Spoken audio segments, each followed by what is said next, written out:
Falombe papul tsironjatena wawoya nafatara kwanao re tsisy nenkwe any anao zay e rikala mena volo avako ine fa mena tsy foko no sady tsy fony aho e lokonare mafany fakatiavanay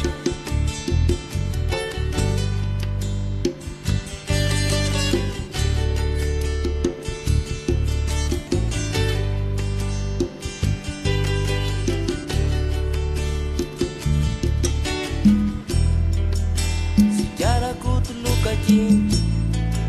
anembonako andrie kutuluka amle tsisy manontolo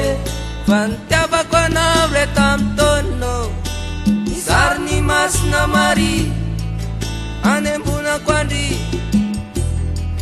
lay manao azy fijanina kely amin'ny tanany akavitay tiko zaho amazozotra mihitsy rehefa manao an'izay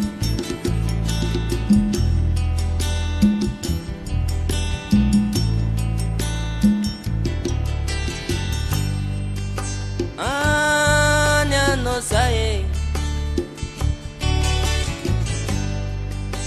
angamany efa tena lasa lavitra be orovina indray fomba hitako enao e fa ataoko manatitratra ny vandrenao e any anao zay e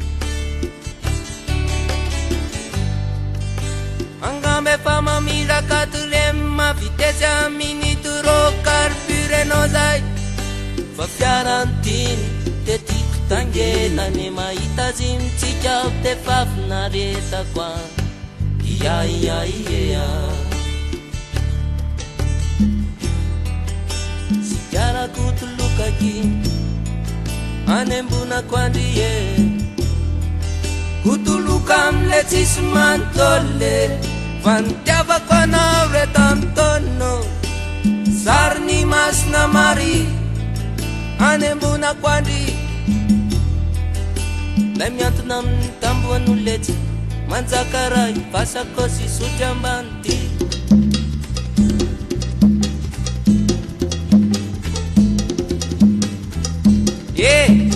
monsieur police yo police malalo